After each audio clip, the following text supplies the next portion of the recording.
Hello दोस्तों, नमस्कार। मैं अमित कुमार, रिजल्ट मित्रा वनडे एग्जाम प्लेटफॉर्म पर आप सभी भाई बहनों का मैं हार्दिक स्वागत करता हूं। और यह वीडियो आपके लिए बहुत इंपॉर्टेंट होने वाला है, क्योंकि आज हम लोग डिस्कशन करेंगे भारत के प्रमुख जैव मंडल। तो आप जानते हैं कि जैसा कि हमारे भारत में कुल 18 जैव मंडल रिजर्व है, और इस 18 जैव मंडल रिजर्व में से 12 जैव मंडल रिजर्व ऐसे हैं जो यूनेस्को की सूची में शामिल हैं।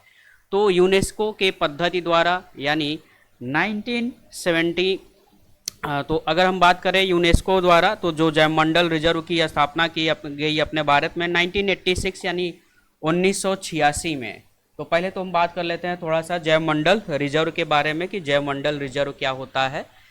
तो क्षेत्र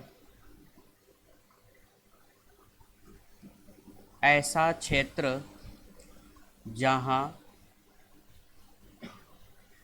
जहां जैव विविधता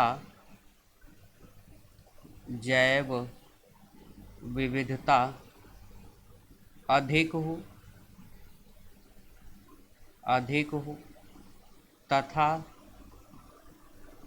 किसी विशेष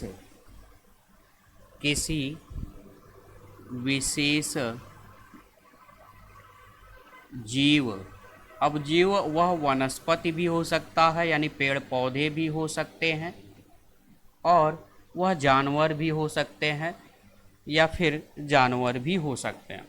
तो जो विशेष जीव होगा या वनस्पति होगा या क्या होगा, जंतु होगा, जानवर होगा। ठीक है, तो कोई ऐसा क्षेत्र होता है जहाँ पे ढेर सारी जैव विविधता आपको देखने को मिलती है, और साथ में किसी विशेष जीव यानी कोई वनस्पति भी हो सकती है, जंतु भी हो सकती है। तो किसी विशेष जीव को संरक्षित रखने के लिए उस देश की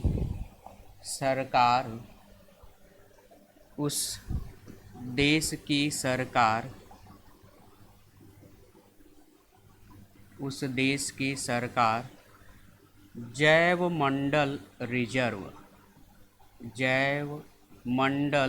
रिजर्व यानी आरक्षित, रिजर्व का मतलब क्या होता है, आरक्षित क्षेत्र घोषित करती है।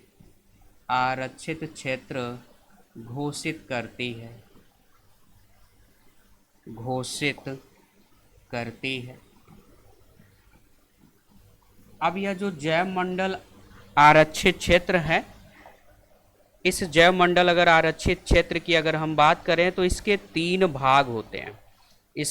इसके जो है कुल 3 भाग होते हैं, और ये जो 3 भाग हैं, ठीक है, इनके 3 पार्ट होते हैं। इन तीनों पार्ट के बारे में हम लोग डिस्कशन करेंगे। ठीक है, तो 3 भाग हम यहाँ पर ड्रा कर रहे हैं, तो इनको आपको देखना है, समझना है। तो इसको हटाते हैं। यहाँ पे मैं 3 जोन बना रहा हूँ। एक तो ये जोन हो गया, एक आपका ये जोन हो गया, और एक आपका यहाँ पर ये जोन हो गया। तो जो रेड कलर से जो जोन है, ठीक है, जो आंतरिक भाग वाला जो जोन है, इस जोन को कहा जाता है कोर जोन। क्या कहा जाता है, कोर क्षेत्र कहा जाता है, कोर जोन कहा जाता है।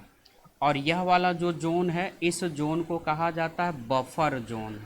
क्या कहा जाता है, बफर जोन कहा जाता है। और यह जो जोन है, यह है आपका ट्रांजिशन जोन यानी संक्रमण जोन कहा जाता है, ट्रांजिशन जोन कहा जाता है। तो ये 3 जोन होते हैं किसी भी जैव मंडल रिजर्व क्षेत्र के। अब ये जो जैव मंडल रिजर्व के ये जो क्षेत्र होते हैं, ये जो 3 जोन प्रदर्शित हमने यहाँ पर किया, अब इनका आशय क्या है, इनका मतलब क्या है। तो कोर जोन में किसी भी व्यक्ति को अगर जैव मंडल रिजर्व घोषित किया गया है किसी क्षेत्र को, तो उसके कोर क्षेत्र में कोई नहीं जा सकता। न तो वहाँ पे पर्यटन हो सकता है, न ही कोई मानव जा सकता है, न ही वहाँ पे मानव जो है लकड़ी वगैरह ला सकता है। यहाँ पर केवल समय समय पर मॉनिटरिंग की जाएगी कि वहाँ पर जो विशेष जीव जंतु जो भी है वहाँ पर वह सुरक्षित है, संरक्षित है। ठीक है, तो यहाँ पर केवल मॉनिटरिंग की जाती है। क्या की जाती है, मॉनिटरिंग की जाती है। सरकारी जो भी कर्मचारी हैं, जो रेंजर्स हैं, जो वन के रेंजर्स होते हैं, अधिकारी होते हैं, वह समय समय पर यहाँ पर कोर जोन में जा कर के वहाँ पर रिसर्च करते रहते हैं, जांच करते रहते हैं, कोई अव्यवस्था तो नहीं है, हर चीज़ जो है संरक्षित एवं सुरक्षित है, कोई नुकसान तो नहीं हो रहा है। तो यह कोर क्षेत्र की जो है देख रेख एक तरह से की जाती है। वहीं पे अगर हम बात करें जो बाहरी इसके बाहर का जो जोन है, जिसे हम बफर जोन, ये वाला जो एरिया आप देख पा रहे हैं, तो ये जो बफर जोन है, इस बफर जोन में शोध होता है, व अनुसंधान भी होता है। शोध व अनुसंधान भी लोग करते हैं। इसके साथ साथ यहाँ पर पर्यटन भी होता है, यानी यहाँ पर इसके बफर जोन में किसी भी जैव मंडल रिजर्व के क्षेत्र में यानी आप पर्यटन भी कर सकते हैं, लेकिन कोर जोन में पर्यटन मनाही होती है, कोर जोन में पर्यटन नहीं किया जा सकता। बफर जोन में पर्यटन आप कर सकते हैं और इसके संक्रमण जोन में आप पर्यटन कर सकते हैं। इसके अलावा यहाँ के जो लोकल यानी आसपास के जहाँ पे यह जंगल होता है, उसके आसपास के जो लोकल लोग होते हैं, जो लोकल निवासी होते हैं, लोकल निवासी यहाँ पर अपना घर बना कर के रह सकते हैं, अपना घर बना कर के रह सकते हैं। तो जो लोकल निवासी होता है, ठीक है, वहाँ के रेंजर्स यानी अधिकारी द्वारा वहाँ के सहमत के, बिना सहमत के नहीं, सहमत के द्वारा वहाँ पर लोकल निवासी जो है अपना निवास बना सकते हैं, अधिवास रख कर सकते हैं, लेकिन वहाँ के पेड़ पौधों को नहीं काटा जा सकता। ठीक है, लकड़ियाँ बीन करके, सूखी लकड़ियाँ बीन करके ला सकते हैं, पेड़ पौधों को वहाँ पर काटा नहीं जा सकता। अपना वास बनाकर केवल वह रह सकते हैं, अपनी जीविका चला सकते हैं जो लोकल लोग होते हैं। इसके अलावा शोध अनुसंधान किया जाता है, शिक्षण संस्थान होता है, शिक्षण से संबंधित जो संस्थानें होती हैं वह शोध कर सकती हैं, यहाँ पे संस्थान जो है यहाँ पर शोध कर सकती हैं। तो इस क्षेत्र को हम क्या कहते हैं, तो ये पूरा है आपका जैव मंडल रिजर्व। तो पूछा जाता है एग्जाम में, कई बार आ चुका है कि जैव मंडल रिजर्व के क्षेत्र में क्या होता है क्या नहीं।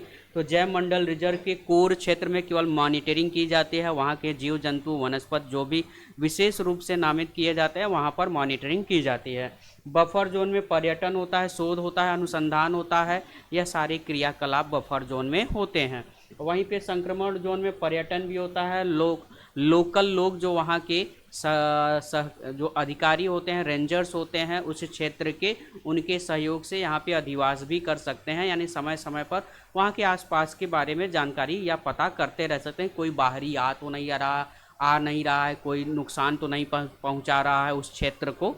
ठीक है, बाकी शिक्षण से संबंधित जो संस्थाएं होते हैं यहाँ पर आकर के, ठीक है, शोध और अनुसंधान कर सकते हैं बफर जोन में भी और संक्रमण जोन में भी, लेकिन शोध संस्थान यहाँ पर नहीं आ सकते, यानी कोर क्षेत्र में बिल्कुल ही मनाही होती है। यहाँ पर केवल जो अधिकारी होते हैं, रेंजर्स होते हैं, वन अधिकारी होते हैं, वही वह जा कर के वहाँ पे मॉनिटरिंग करते हैं, या फिर जो साइंटिस्ट होते हैं, वैज्ञानिक होते हैं, जो उस क्षेत्र को बिना हानि पहुँचाए वहाँ की मॉनिटरिंग कर सकते हैं। ठीक है, तो इसे हम बोलते हैं जैव मंडल आरक्षित क्षेत्र। तो वर्तमान समय में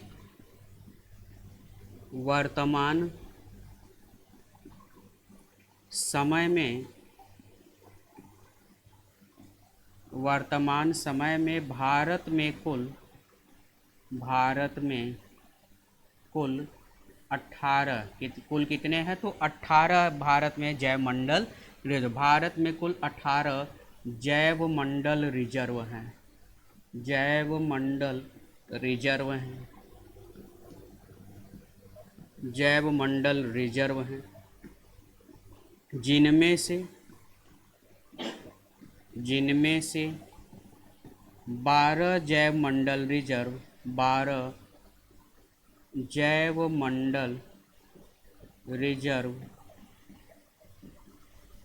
12 जैव मंडल रिजर्व यूनेस्को की सूची में शामिल हैं, यूनेस्को की सूची में शामिल हैं,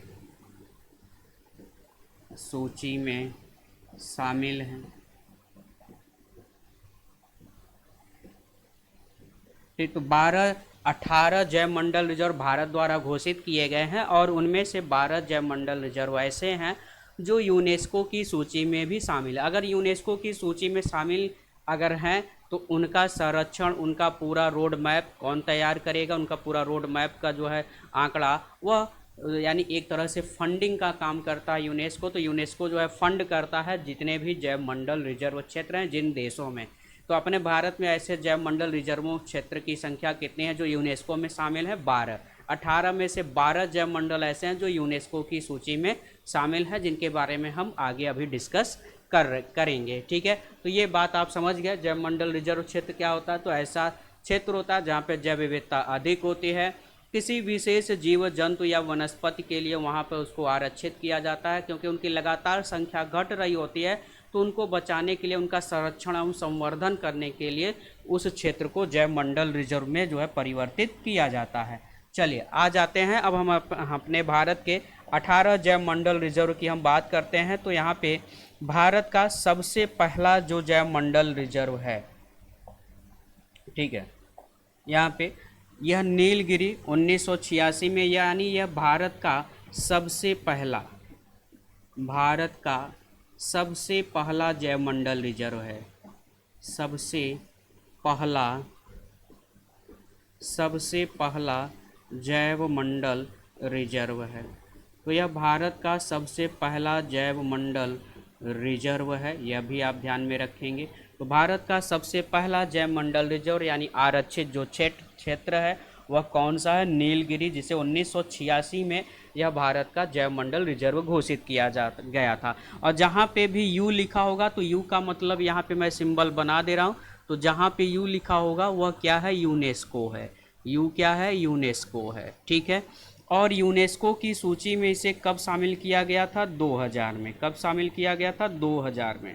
ठीक है, तो नीलगिरी को सन 2000 में, 1986 में तो भारत द्वारा जैव मंडल रिजर्व क्षेत्र घोषित किया गया, लेकिन सन 2000 में यूनेस्को की सूची में नीलगिरी जैव मंडल रिजर्व क्षेत्र को यूनेस्को की सूची में शामिल किया गया। तो जहाँ जहाँ यू लिखा है तो वहाँ आप समझ जाइएगा यह यूनेस्को की सूची में शामिल है, जहाँ नहीं लिखा रहेगा आप समझ जाएंगे वह यूनेस्को की सूची में शामिल नहीं है। तो सबसे पहला जैव मंडल रिजर्व कौन सा है? नीलगिरी। और यह 3 राज्यों में फैला, ध्यान में रखिएगा। नीलगिरी जो यह है, यह 3 राज्यों कर्नाटक, तमिलनाडु और केरल, तो कर्नाटक, तमिलनाडु, केरल राज्यों में फैला है नीलगिरी जैव मंडल रिजर्व। ठीक है, इसके अंतर्गत साइलेंट वैली यानी केरल का शांत घाटी भी आता है, कर्नाटक का नागरहोल आता है, और तमिलनाडु का भी जो है क्षेत्र यहाँ पर देखने को मिल जाता है। ठीक है, नीलगिरी के बाद फिर आ जाइए दूसरा जो है नंदा देवी और नोकरेक। तो नंदा देवी यूनेस्को की सूची में 1988, ये 1986 में है, 2 साल बाद 1988 में नंदा देवी को शामिल किया गया। ठीक है, और 1986 के बाद आप आ जाइए नोकरेक 1988। तो 1988 में 2 बनाए जाते हैं, एक तो आपका ये तो हो गया 1988 और ये भी 1988, यानी नंदा देवी और नोकरेक ये दोनों को 1988 में यूनेस्को की सूची में शामिल किया मतलब भारत का जैव मंडल रिजर्व घोषित किया जाता है, और इन दोनों को यूनेस्को की सूची में भी शामिल किया गया है। ठीक है, तो 1988 में 2 हैं और फिर 1989 में 4 हैं। कौन कौन है? तो 1989 में मन्नार की खाड़ी है, ग्रेट निकोबार है, सुंदरवन है और मानस है। ठीक है, तो ये 4 कौन? मन्नार की खाड़ी जो कि तमिलनाडु के अंतर्गत है, मन्नार की खाड़ी, ग्रेट निकोबार जो कि अंडमान निकोबार द्वीप समूह में आता है, और मानस है, और सुंदरबन है। तो सुंदरबन पश्चिम बंगाल का, पश्चिम बंगाल में कौन सा है? सुंदरबन। तो ये आपका पश्चिम बंगाल है, तो पश्चिम बंगाल का सुंदरबन है। ठीक है, तो एरिया तो आप सभी को पता ही होगा। ठीक है, और मानस, मानस कहाँ पे है? असम में। मानस कहाँ पे है? असम में। ठीक है, तो मानस जो है ये आपका असम में है। सुंदरबन कहाँ है? तो यह पश्चिम बंगाल में है, मैं लिख दे रहा हूँ। ग्रेट निकोबार अंडमान निकोबार द्वीप समूह हो गया। और मन्नार की खाड़ी कहाँ पे है? तो यह है भैया तमिलनाडु। ठीक है, ये है आपका भैया तमिलनाडु। ठीक है, तो तमिलनाडु में है। ठीक है, ये 1989 में 4 जैव मंडल रिजर्व जो है घोषित किए गए। ठीक है, 1989 में। अब आ जाते हैं आगे अब 1989 के बाद 1900 हम आ जाते हैं 89 के बाद 94। तो 1994 में सिमलीपाल जो कि उड़ीसा का है, तो ये सिमलीपाल आप देख रहे हैं 1994 में घोषित किया गया। ये कहाँ पे है? तो उड़ीसा में। ये कहाँ पे है? उड़ीसा में। तो सिमलीपाल यानी ये जो उड़ीसा है, ये है आपका उड़ीसा। तो उड़ीसा का सिमलीपाल 1994 में घोषित किया गया और इसको भी यूनेस्को की सूची में शामिल किया गया है। तो यह भी आप याद रखेंगे। उसके बाद 1997 में डिब्रू साइखोवा। तो डिब्रू साइखोवा जो कि यह भी आपके कहाँ पे है? असम राज्य में। कहाँ पे है? असम राज्य में है। यह भी आपका कहाँ पे? असम। लेकिन इसको यूनेस्को की सूची में नहीं शामिल किया गया है, असम में है। और यह भारत का सबसे छोटा यानी क्षेत्रफल की दृष्टि से सबसे छोटा जैवमंडल रिजर्व है। भारत का सबसे छोटा जैवमंडल रिजर्व है। जैवमंडल रिजर्व है। ठीक है। तो सबसे बड़ा जानना है, सबसे छोटा जानना है और भारत का पहला जानना है। तो भारत का सबसे पहला जैवमंडल रिजर्व नीलगिरी हो गया। सबसे छोटा कौन सा हो गया? डिब्रू साइखोवा, जिसका क्षेत्रफल 765 वर्ग किलोमीटर के दायरे में फैला हुआ है, जो कि 1997 में इसको बनाया गया। उसके बाद अगर हम बात करें तो 1999 यहाँ पर देख पा रहे हैं दिहांग दिबांग, जो कि यह अरुणाचल प्रदेश में है। यह कहाँ पे है? अरुणाचल प्रदेश में। अरुणाचल प्रदेश में। तो अरुणाचल प्रदेश में है दिहांग दिबांग जैवमंडल रिजर्व क्षेत्र। और इसी के अंतर्गत आपका नामदफा नेशनल पार्क भी आता है। नामदफा इसी के अंतर्गत आता है, यानी यह इसी के दायरे में आ जाता है, जैवमंडल रिजर्व क्षेत्र के ही अंतर्गत। फिर आ जाते हैं कंचनजंगा, जिसे सन 2000 में, कंचनजंगा कहाँ पे है? तो यह सिक्किम में है। कहाँ पे है? सिक्किम में। तो एस के मैं लिख दे रहा हूँ, एस के का मतलब सिक्किम। सिक्किम राज्य में है कंचनजंगा। ठीक है। और यह भी यूनेस्को की सूची में, इसको भी, तो जहाँ भी यू लिखा रहेगा वहाँ आप समझ जाएंगे यूनेस्को की सूची में। तो कंचनजंगा को भी यूनेस्को की सूची में शामिल किया गया है। ठीक है। फिर आ जाते हैं अगस्त्यमलाई, जो कि केरल और तमिलनाडु राज्य में फैला है अगस्त्यमलाई। ठीक है। तो यह दो राज्यों में, केरल और तमिलनाडु दोनों राज्यों में। ठीक है। तो केरल और तमिलनाडु ये दोनों राज्यों में अगस्त्यमलाई फैला हुआ है। सन 2001 में इसको जैवमंडल रिजर्व घोषित किया गया और इसको भी यूनेस्को की सूची में शामिल किया गया है। क्लियर है? अच्छा, ये हो गया अगस्त्यमलाई। अब आ जाते हैं छत्तीसगढ़ और मध्य प्रदेश। तो छत्तीसगढ़ मध्य प्रदेश दोनों राज्यों में पड़ने वाला अचानक मार अमरकंटक। तो अचानक मार अमरकंटक, जिसे 2005 में जैवमंडल भारत का रिजर्व घोषित किया गया और इसको भी यूनेस्को की सूची में शामिल किया गया है। 1999 में पंचमढ़ी यानी मध्य प्रदेश का पंचमढ़ी, इसको भी यूनेस्को की सूची में शामिल किया गया है। वहीं पर मध्य प्रदेश में पन्ना, जो कि भारत का सबसे नवीनतम यानी 18वां, भारत का यह क्या है? 18वां। तो ये याद रखेंगे, भारत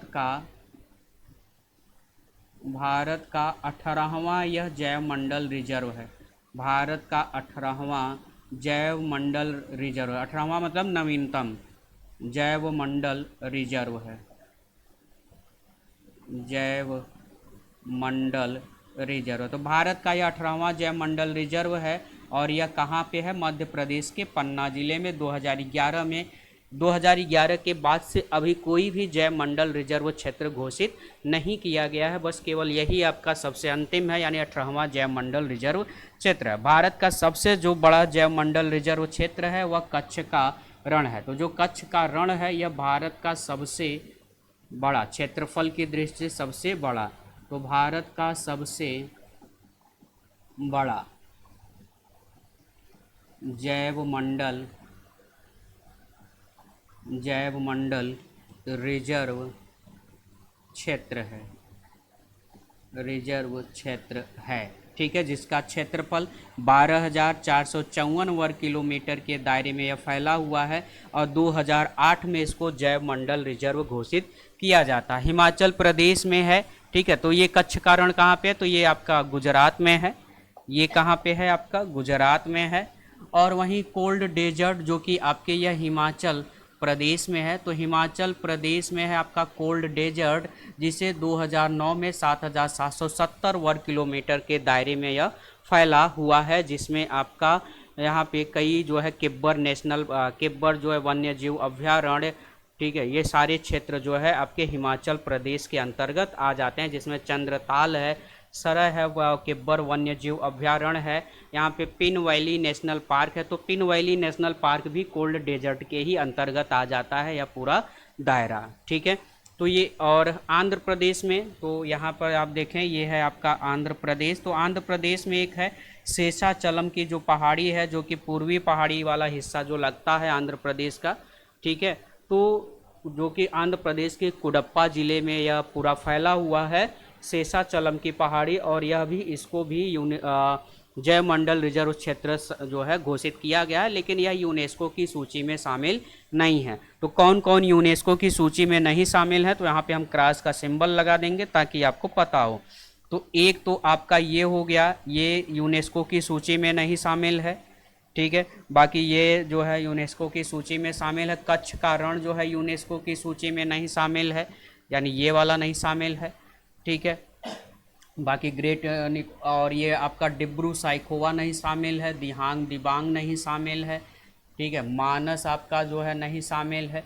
बाकी नोकरेक शामिल है, पश्चिम बंगाल का सुंदरवन भी शामिल है, और कोल्ड डेजर्ट। तो कितने हो गए, 1 2 3 4 5 और 6। तो 6 नहीं शामिल है। कुल कितने थे, 18 थे। तो 18 जैव मंडल रिजर्व को हमने यहाँ पर देखा, कवर कराया। कौन कौन 18 जैव मंडल रिजर्व, तो कर्नाटक, तमिलनाडु और केरल में नीलगिरी, अगस्तमलाई केरल और तमिलनाडु दोनों क्षेत्रों में, इसलिए मैंने इसको दोनों में इंडिकेट किया हुआ है, ठीक है। तमिलनाडु में मन्नार की खाड़ी, आंध्र प्रदेश में शेषाचलम की पहाड़ी, अंडमान निकोबार द्वीप समूह में ग्रेट निकोबार पर है, और उड़ीसा में सिमलीपाल, पश्चिम बंगाल में सुंदरवन, मेघालय, ठीक है। तो ये मेघालय में है, ध्यान में रखिएगा, ये है मेघालय में। कहाँ पे है, मेघालय में है, ठीक है। तो मेघालय में है आपका नोकरेक, जिसे 1988 में। डिब्रू साइखोवा भारत का सबसे छोटा जैव मंडल रिजर्व। दिहांग दिबांग जो है अरुणाचल प्रदेश में। मानस जो है यह आपके असम में है। कंचनजंगा सिक्किम राज्य में है। नंदा देवी उत्तराखंड में है। नंदा देवी कहाँ पे है, तो यह भैया उत्तराखंड में है। और हिमाचल प्रदेश में कोल्ड डेजर्ट है। वहीं गुजरात में आपका कच्छ का रण है। तो यह टोटल कुल 18 जैव मंडल रिजर्व क्षेत्र है, इनको आपको याद रखना है।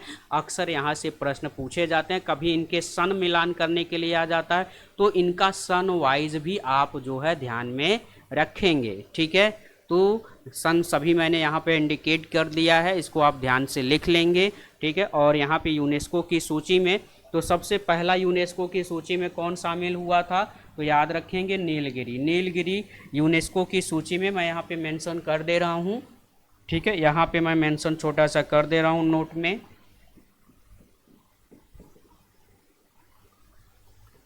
यूनेस्को की सूची में, यूनेस्को की सूची में सबसे पहला